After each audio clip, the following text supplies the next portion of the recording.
Yo les refs, j'espère que vous allez bien. On se retrouve aujourd'hui pour une nouvelle vidéo dans laquelle on va parler des dernières news concernant le mercato d'Arsenal. Alors, il n'est pas encore fini, il reste, si je dis pas de bêtises, au moment où je tourne, 2 jours complets avant la fin officielle du marché des transferts. Donc, il sera encore largement temps pour moi de vous refaire une vidéo passé le 31 août pour qu'on débriefe l'entièreté du mercato d'Arsenal. Là, je voulais quand même vous faire une petite vidéo assez rapide pour vous parler des dernières news parce qu'il s'est passé pas mal de choses ces dernières heures, ces derniers jours. On va commencer par toutes les arrivées et départs officiels, ce qui a été confirmé, ce qui est bouclé et acté. Et ensuite, on parlera des rumeurs et des dernières news transferts. Donc, on va commencer par tout ce qui est officiel, côté arrivée, l'arrivée de Mikel Merino, ça faisait un petit moment que c'était dans les tuyaux. Mikel Merino qui vient en provenance de la Real Sociedad pour 32 millions d'euros avec 5 millions, enfin 32 millions de livres, pardon, plus 5 millions de bonus, normalement assez facile à atteindre. Donc on peut déjà considérer que le transfert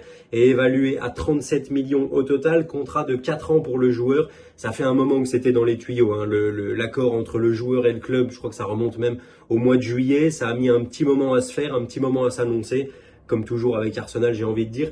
Mais il est enfin là et c'est une très bonne nouvelle. Pourquoi ? Parce que ça apporte déjà premièrement de la profondeur d'effectif et on en a besoin.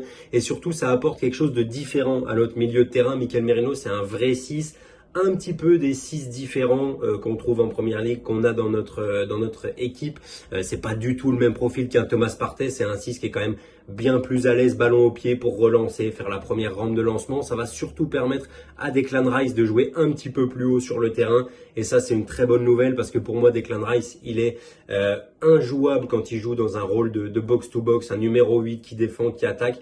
Un chouïa moins performant quand il est en tant que vrai point de base défensif devant la défense. Donc voilà, l'arrivée de Mikel Merino, ça va permettre d'apporter un style de jeu différent. Et puis comme je l'ai dit, surtout de la profondeur d'effectif. C'est ultra important pour les clubs qui jouent le titre, qui jouent la Ligue des Champions, qui ont plus de 60 matchs à faire dans l'année. La différence, elle se fait sur la qualité des joueurs qu'on a sur le banc. Et ça nous apporte énormément de qualité, surtout qu'il sort d'un Euro ultra réussi avec l'Espagne où il a été champion d'Europe, décisif en plus dans plusieurs rencontres. Donc voilà, il arrive en pleine confiance. Ça, c'est une très bonne nouvelle. Pour les arrivées officielles, c'est tout ce qu'on a. Maintenant, on va parler des départs, pardon. 2 départs confirmés. Alors, pas encore confirmés par le club, mais confirmés par Fabrizio Romano, pardon, et tous les autres journalistes sont spécialisés dans les transferts.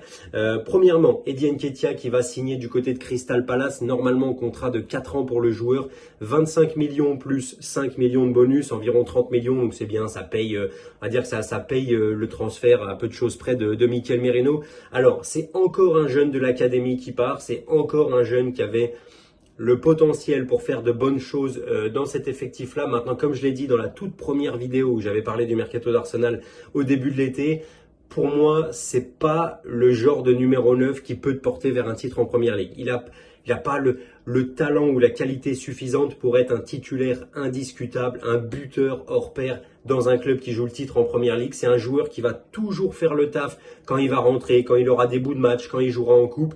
Mais c'est pas un titulaire, un numéro 9 titulaire indiscutable en première ligue. Donc je pense que c'est bien vendu. Encore une fois, c'est 30 millions de profit pur parce que c'est un jeune qu'on a formé, donc il nous a rien coûté. Donc voilà, c'est une belle vente, ça apporte des sous, ça permet d'équilibrer les comptes. Maintenant, il va falloir voir comment on le remplace parce qu'on sait que le secteur offensif, c'est quand même un secteur qu'Arsenal avait besoin de renforcer sur ce mercato. Pour l'instant, toujours pas la moindre arrivée dans le secteur offensif. Donc c'est bien de vendre et de générer des fonds. Maintenant, il va falloir voir comment ces fonds-là vont être réinvestis. Deuxième news officielle concernant les départs. Je vais y arriver. Aaron Ramsdale qui part d'Arsenal et qui vient de signer du côté de Southampton. Ça fait un petit moment qu'on savait qu'Aaron Ramsdale était sur le départ, qu'il avait envie de jouer, qu'il en avait marre d'être remplaçant. Ça se comprend, hein. Personne n'aime être remplaçant, surtout pour un gardien international comme lui. S'il veut avoir la moindre chance, premièrement, d'être sélectionné pour la Coupe du Monde 2026 avec l'Angleterre, et de pouvoir espérer y jouer, même si je pense que ce sera toujours Jordan Pickford le titulaire. Voilà, il avait besoin de temps de jeu. Alors, le montant du transfert, au total, ça peut aller jusqu'à 25 millions, c'est découpé en 3 parties.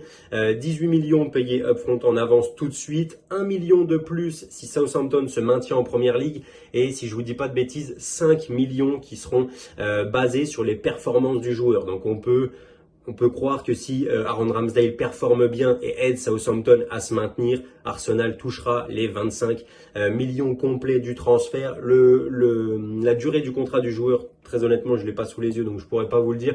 Mais voilà, on ne perd pas grand-chose. C'est un joueur qu'on avait acheté du côté de Sheffield United pour 30 millions.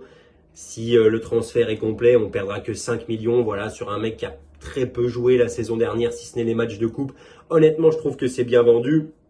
Et du coup, ça nous permet de rentrer dans la partie non officielle. Les dernières rumeurs, le remplaçant d'Aaron Ramsdale, Arsenal a fait une offre d'environ 20 millions d'euros pour Johan Garcia, le gardien de l'Espagnol Barcelone.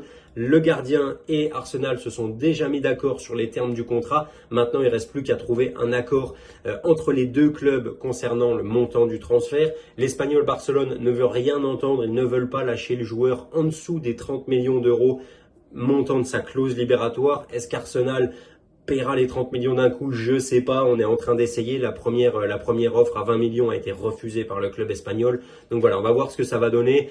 Peut-être qu'on paiera les 30 millions, mais pas forcément en une fois, qu'on trouvera un accord pour payer ça, pour étaler un petit peu le transfert. Donc voilà. Je pense, alors personnellement je connais pas le joueur, je pourrais pas vous en dire grand chose. Il est vu comme un futur très grand gardien par beaucoup d'entraîneurs des gardiens espagnols qui ont eu la chance de bosser avec lui ou de bosser avec d'autres gardiens. De toute façon, je vais partir du principe que si Arteta l'a choisi lui, c'est qu'il sait de quoi il parle, c'est qu'il sait à qui il a affaire. Donc voilà, je pense que ça sera une bonne recrue. Quoi qu'il arrive, dans tous les cas, on sait qu'Arsenal cherche aussi un troisième gardien, mais avec le statut de joueur formé au pays. Vous savez qu'en première ligue, il faut un certain nombre de joueurs formés au pays dans les règles d'enregistrement de l'effectif. Arsenal suit le troisième gardien de Wolverhampton, Dan Bentley, depuis un moment. Ces derniers jours, on a parlé de la rumeur Sam Thekol, le gardien de Wigan. Donc voilà, on va voir ce que ça va donner de ce côté-là. Dans tous les cas, si ça vient faire le troisième gardien, ça ne sera pas la recrue de l'année. Il aura peut-être quelques matchs en Coupe de la Ligue. Mais c'est tout. Et maintenant, avant qu'on termine la vidéo et qu'on boucle toutes les dernières rumeurs de transfert, je voulais vous parler de la folle rumeur Darwin Núñez qu'on a vu sortir un petit peu de nulle part ces derniers jours sur Twitter, sur les réseaux sociaux en général.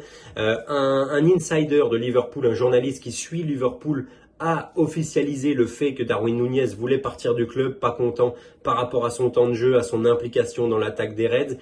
Et alors, je sais pas pourquoi, d'une minute à l'autre, on s'est retrouvé, Arsenal s'est retrouvé lié à Darwin Núñez. Alors, très honnêtement, j'ai du mal à croire que ça soit faisable. J'ai du mal à croire que si Liverpool laisse partir Darwin Núñez, que ce soit en prêt ou en le vendant, ils le vendent à un concurrent direct. Moi, ça m'étonnerait un peu. Maintenant, si jamais, par malheur, par miracle, comme vous voulez, Arsenal arrive à faire signer Darwin Núñez, je trouve que ça serait une signature absolument sensationnelle. Ok, le bonhomme est un petit peu maladroit face au cage.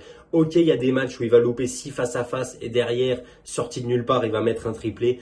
Ok, c'est pas forcément le mec le plus régulier de la Terre, mais c'est un vrai numéro 9. C'est un numéro 9 qui a un sens du but, qui a un sens du déplacement, qui peut...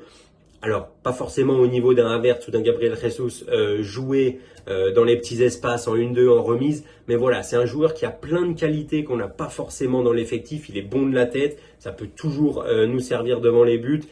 Financièrement, je pense que l'opération sera très compliquée. Quoi qu'il arrive, même si c'est un prêt, je pense que ce sera un prêt payant assez cher où il faudra couvrir l'entièreté de son salaire.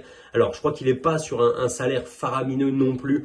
Si je vous dis pas de bêtises, Darwin Núñez, je crois qu'il est autour des 100, 120 000 par semaine du côté de Liverpool. Dans la grille salariale d'Arsenal, c'est quelque chose qui passe encore à peu près correctement.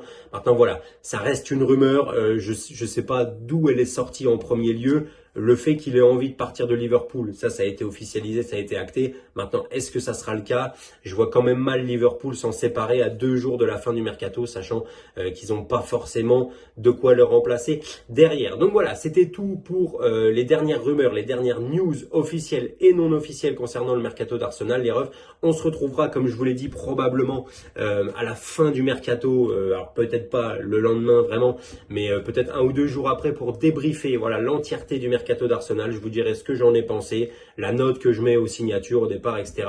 Et on fera bien évidemment un petit bilan financier de tout ça. Donc voilà, si la vidéo vous a plu, n'hésitez pas à lâcher un petit j'aime, à la partager, à vous abonner à la chaîne si ce n'est pas déjà fait. Et en attendant qu'on se retrouve très bientôt pour de nouvelles vidéos, je vous dis prenez soin de vous et à la prochaine.